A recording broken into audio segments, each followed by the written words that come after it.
In order to do that, we want to understand where we come from.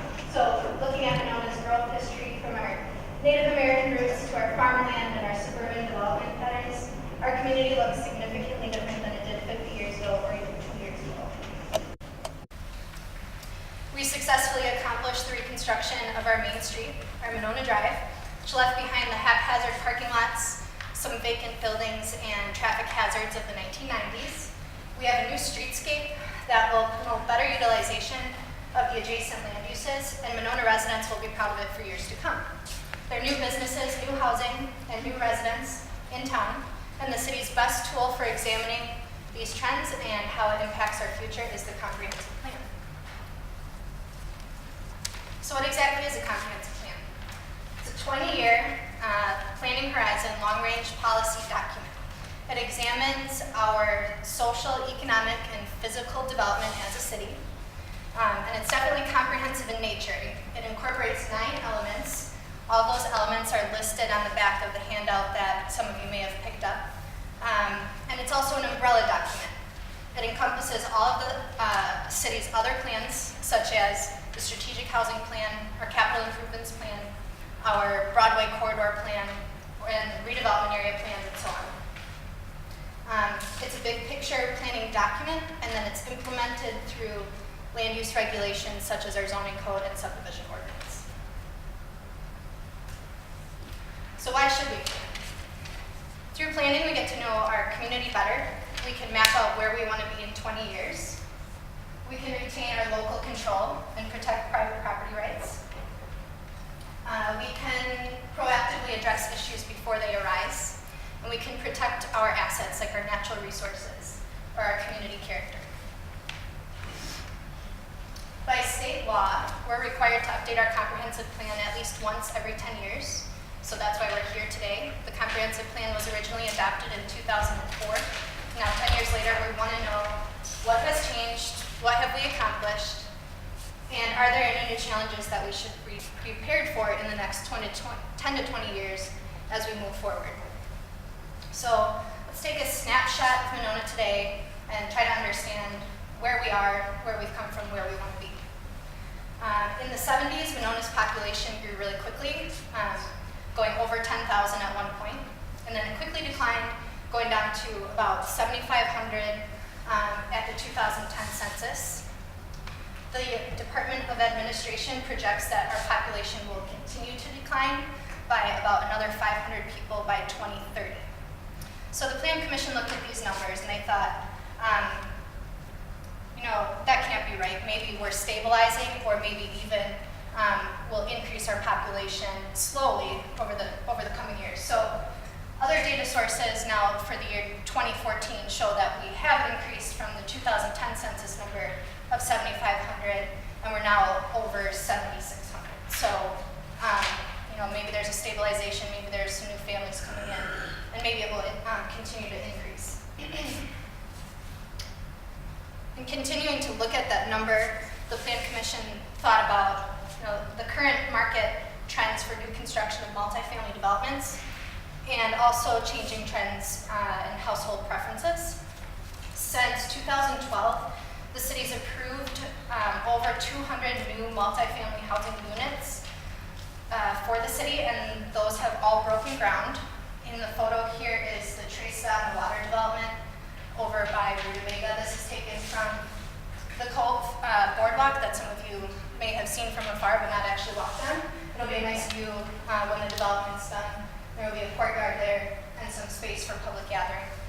The other multifamily developments include a 42-unit lake edge apartment development at the Buckeye intersection, and that just broke ground last week, I believe, and Fairway Glen, which was completed in 2012 or 2013, and that's 55 new units. So outside of these over 200 new units, most of our multifamily housing was built in the 60s, and it's much below the standards of today's renters.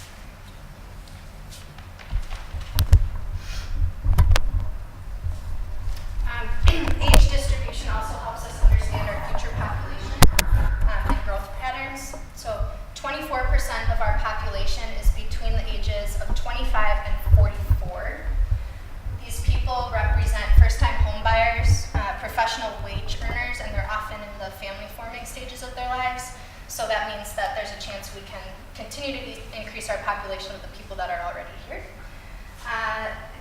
Meanwhile, our residents are getting older. We are the oldest city in Dane County by age, and as the number of people over the age of 55 continues to increase, we will probably see a turnover of some of their residences to new families and younger residents or couples.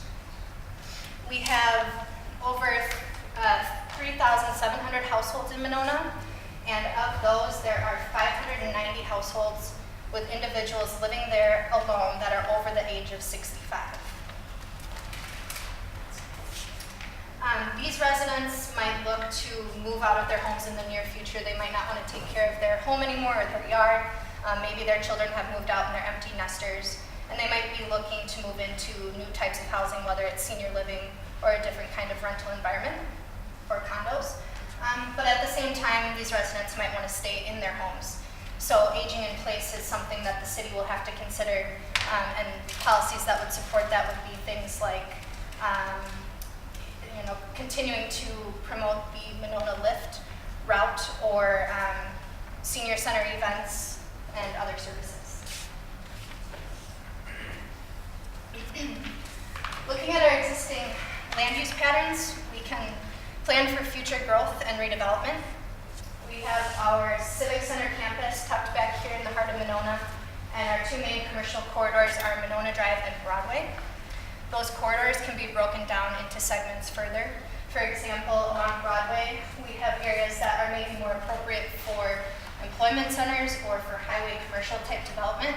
And there are other sections that might be appropriate for smaller scale retail or mixed use development, including residential.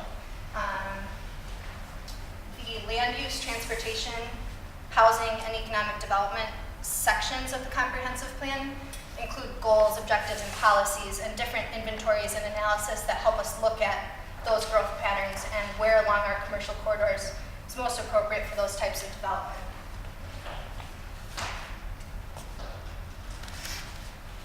Over time, the city has identified areas that are most appropriate for redevelopment. Over the past 10 years in particular, we've adopted a few new plans, including redevelopment area number 7, which is for the north end of Monona Drive, north of Nichols, as you continue to Winnequa Road. In particular, the area across from the high school is one of the redevelopment areas that's targeted and also listed as a smart growth area in the comprehensive plan land use section. We also have the East Broadway corridor, which includes a few vacant properties, the White Horse properties, and some other successful redevelopments have occurred there, including the Meritor Clinic, UW Health Clinic, the Menards expansion. Another one that is in the works, we are about halfway through, or nearly complete with the approval process for redevelopment area project plan number 9, and that is for what we're calling the waterfront district. This has been identified as a preferred redevelopment area for decades in our plans, including the Broadway corridor plan and the comprehensive plan.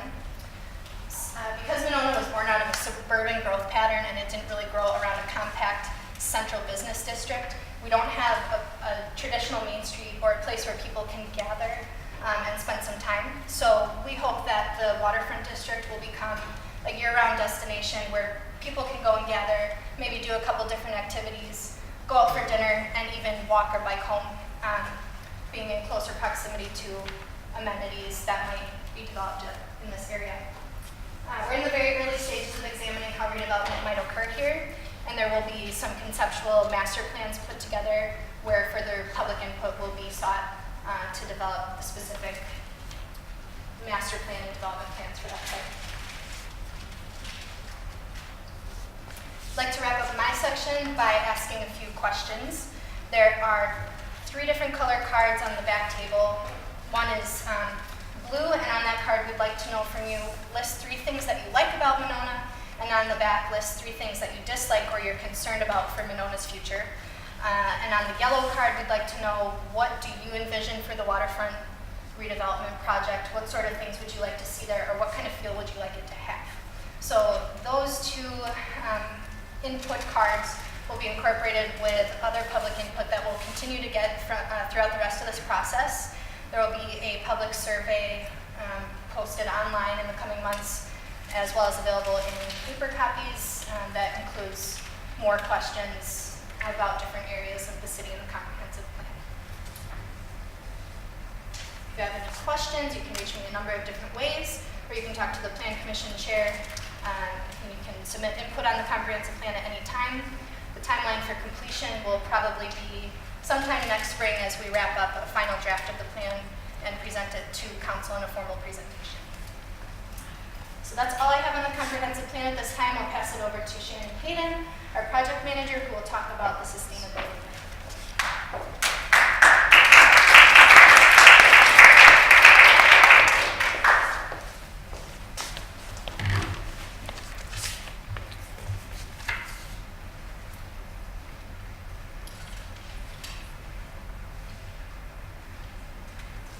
Can everybody hear me as I'm talking? Is that easy? Okay. Thank you all for coming. I think that it would be really important to just have the sustainability committee members raise their hand so people who are here can see. All you guys are being shy. But I think it's important to recognize a lot of the members have shown up and they have done a lot of work over the last couple of years to get the sustainability plan adopted. And so thank you for all of your effort and willingness to come engage with the residents. I think that's great. The sustainability plan is just about a year old. Some time went into getting it adopted in February of 2014. The way that the plan has been adopted and moved forward was there's two different phases. So phase 1 has been adopted by City Council. And that included 6 major elements and then some objectives for each of those elements. And in that phase, it's you can see, I'll talk about each of the elements, but the boards are in the back.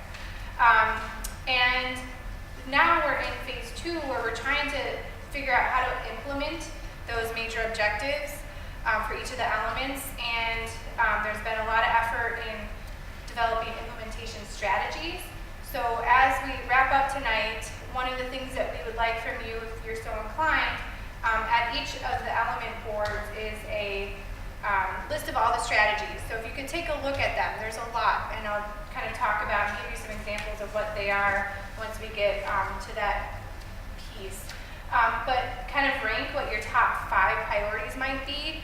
I think that as we've been moving through developing the strategies, first the consultant that has helped us and the committee has formed a long list of them, and then we interviewed city staff to try to figure out what's reasonable from a staffing perspective, a financial perspective, and just a practical perspective, and try to rate and rank them that way.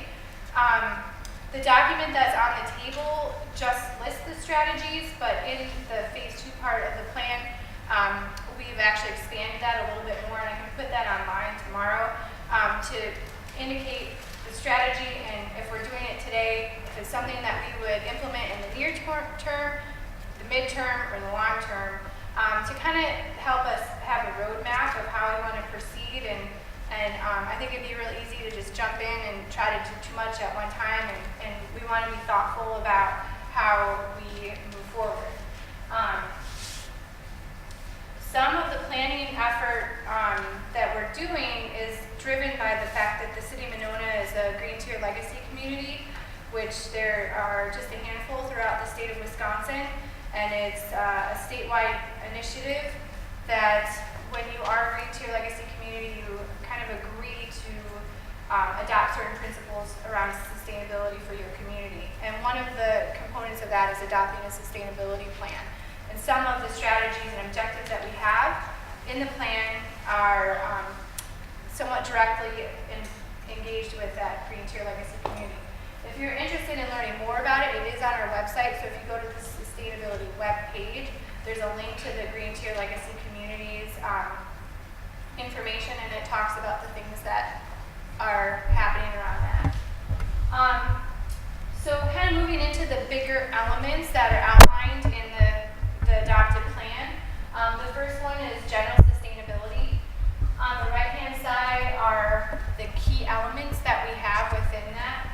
And then on the left-hand side, I tried to pull out language that is reflected in the objectives, and that general sustainability theme talks about things such as promoting sustainability in general to the residents of the city of Monona. So one of the strategies is to adopt a marketing plan to promote sustainability throughout the city. And those general sustainability objectives and strategies are really that kind of broad, higher level perspective. One thing you'll notice as you look at the objectives, there's kind of two categories. There's objectives and strategies for the community as a whole, and then there's objectives and strategies specifically for the city, the municipality to adopt. So, for example, under the water element, there are some objectives around reducing water use. And then there are strategies about how we might get people to do that. Maybe there's an incentive for reducing your water use, which we actually have. We have a rate structure in the city of Monona right now based on how much water you use. So if you use less, then your rate is lower. But there are other things that the plan talks about, such as requiring moisture detection in any city irrigation project. So if we're going to put a new irrigation system in the park, the sustainability plan says, you should think about putting moisture sensors in the ground so that they're not running all the time and they're not running when it's raining. So those are some examples of things around water. It's my understanding that water was something that really started driving the conversation about sustainability in the city of Monona. Two things that are important. One of them is flooding, and I know that we had some statewide, there was a lot of flooding that's occurred in around 2008, 2009. So mitigating runoff, stormwater runoff from a quantity perspective, but then also a quality perspective. Not something that we want to brag around town about, but Dane County identified the top 10 worst stormwater outfalls, and 5 of them were in the city of Monona. I'm proud to say that we are working very diligently to clean that up, and just the capital plan was adopted, and there were some projects in there. The mayor's in school meeting. I look at it totally different. There was great lobbying to be placed on to get those on. Okay, that's good to know. I didn't have that background. That was very intentional. I wish we had the 10 person because every one of those is tied to very substantial county grant funding. Yes. And so we're going to fix them. It's been very helpful to have tremendous amounts of outside financing. So, no, that was very Thoughtful. Okay. I was disappointed we only had 5. I will say I feel very fortunate to work for a city that has problems, because all cities have problems, but actually can get some money to help fix that. So next year in the 2015 capital budget, we have about $1.5 million worth of stormwater projects specifically to clean up sediments and other pollutants that are running in. It's not a quality, it's not going to prevent flooding, but it's going to prevent pollutants. And almost half of that's funded through grants, maybe even more. A lot of it's funded through grants. So we are very fortunate. But we are working to clean up the discharges into the lake. It's really important we live on the lake and we use it for recreation, and we don't use it for drinking water, but we want to keep it clean. So water is a major component. Energy is another large, broad element in the sustainability plan. And again, as you know, the city of Monona is very committed to renewable energy and using renewable energy. We've signed on to the 25 by 2025, which means that, help me if I get this wrong, we will be using 25% of our energy will be renewable by the year 2025. And we did install the largest municipal solar project in the state of Wisconsin, and it looks like it's paying off. So there is a strong commitment by City Council and its residents to invest in that. So in the energy element, again, we talk about things we might be able to do with residents in the community. So one of the strategies talks about adopting LEED strategies for residential homes, and getting some energy efficiency programs there. And then on the flip side, with the municipality, same sorts of things. Where can we trade out our lighting for LED? How can we reduce our energy use within the city? Land use. This is really in Sonia's wheelhouse a bit. The two plans are tied together. The comp plan does have some sustainability elements weaved throughout it, but land use practices do lend themselves to sustainability. So some of the things that are discussed in the plan talk about walkability, creating communities, improving our walk score. I don't know how many of you are familiar with the walk score, but you can go online and see what your walk score is, and some people get super excited and proud about that. I think the city of Monona is not super high because we are a suburban community. However, we're a small suburban community, so with just a few things, like with the waterfront redevelopment, there will be some opportunities for a lot of people in that nearby neighborhood to walk to a restaurant, and same with the things on Monona Drive. So it's not like you have to get in your car all the time. There are opportunities to walk. Redevelopment, reusing land, we're kind of stuck doing that anyway, so I guess that helps. But you want to be thoughtful about it, and I think with the elements in the comp plan to help drive that, we'll be able to implement the strategies in the sustainability plan. And then there's also language about open space. So there's discussions about developing a wetland inventory, a tree inventory, doing things that to protect those resources within our city. Solid waste. I think people who've only lived in Wisconsin don't always realize, like, we're really lucky that there's a culture around recycling. I've lived other places where there's not, and sometimes I think we can do much better, but we still do pretty good comparatively speaking. But there are strategies around reducing, reusing, recycling. In the sustainability plan, it's probably one of the smaller elements in terms of strategies, but it's still an important piece of the puzzle, I guess, for sustainability. And that is the last element. I'll leave that up there so you're not staring at a blank screen. So that's kind of... Oh. I guess I did not include transportation. Sorry. Well, I'll talk about it. Yeah, I'll just you can leave it. I'll just use it as a guide, but thank you.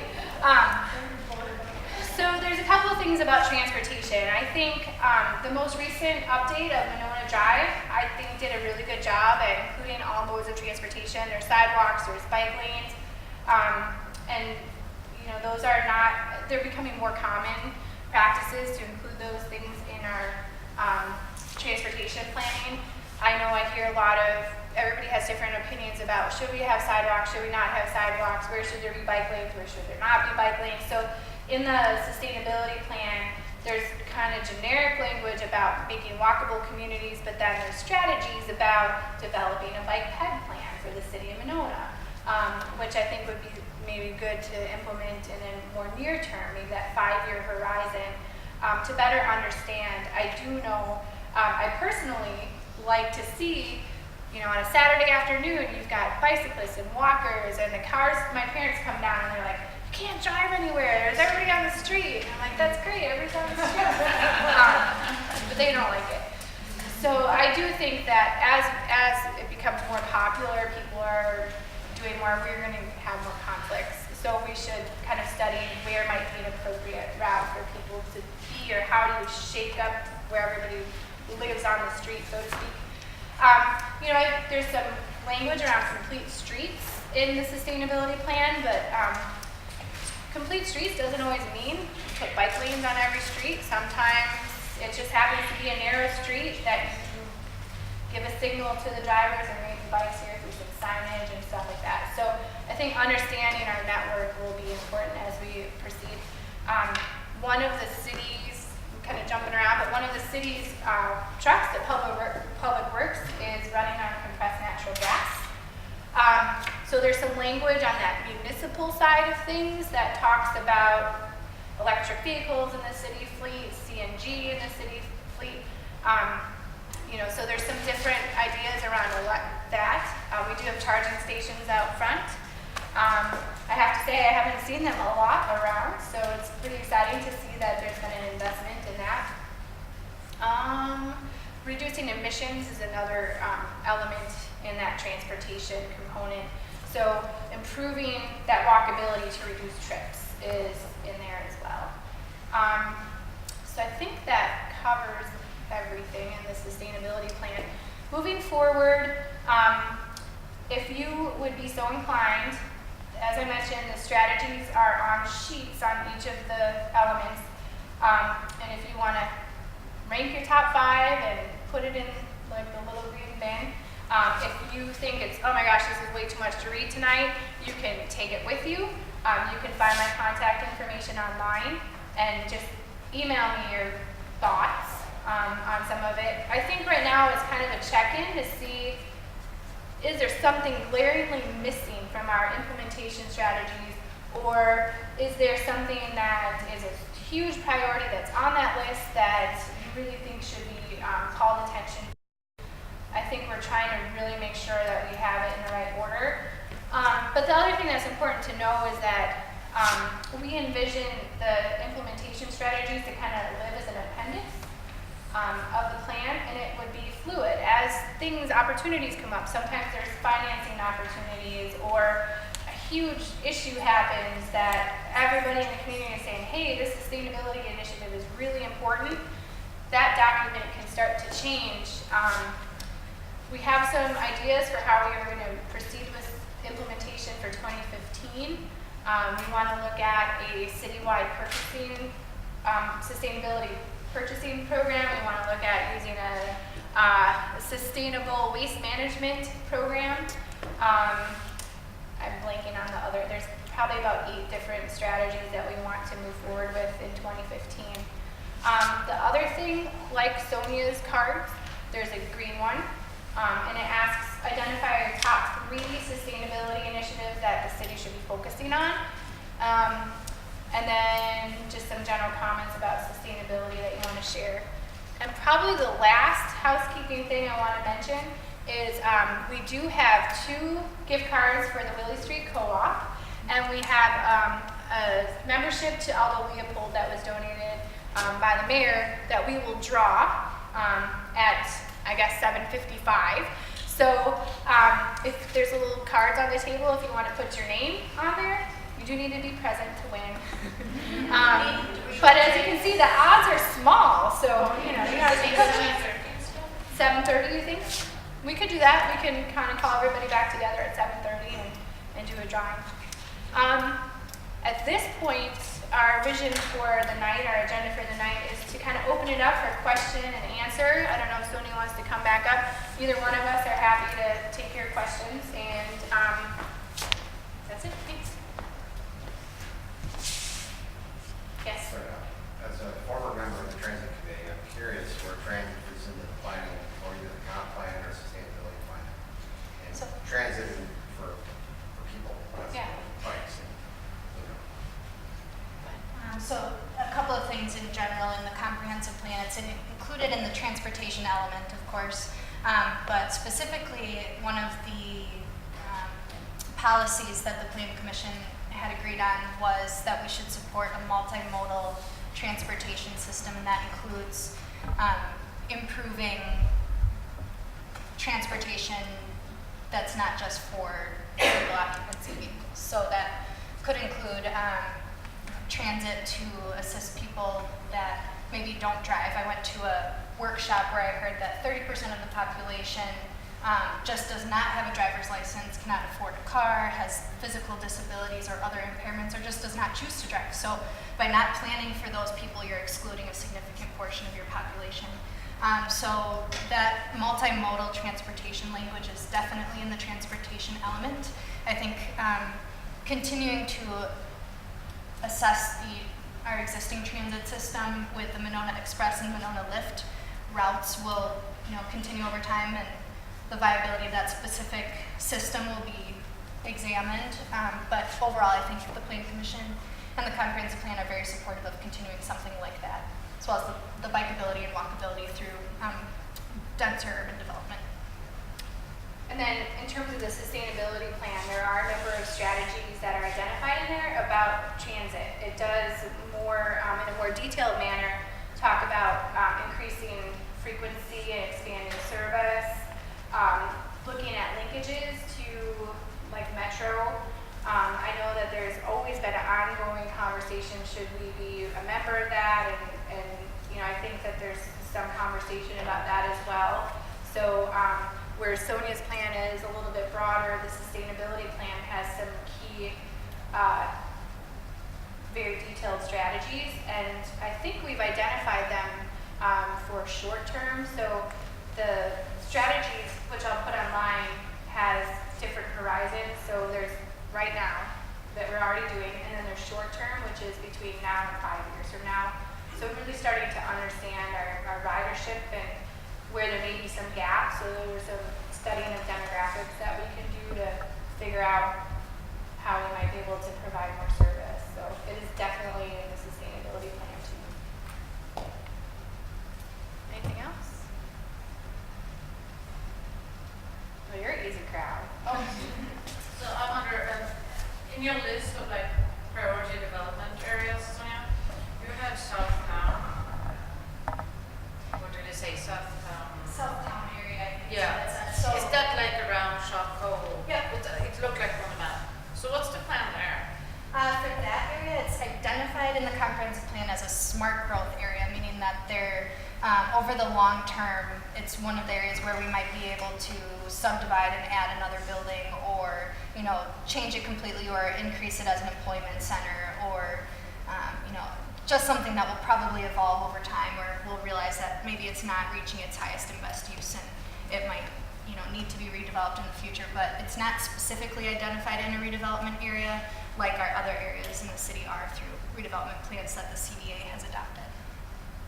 So is it all the parking lot areas there, are they kind of owned by the businesses, or Yes, it's all, it all belongs to them? yep, Because it's never full. right. Never. Anything else? All right. Well, I think at this point, feel free to get some snacks, and the sustainability committee members will be kind of at the different elements if you have questions. And our intention is to have kind of more open house format now that you've had more information presented. If you have any specific questions or comments, feel free to share it with the group. And with that, is there anything?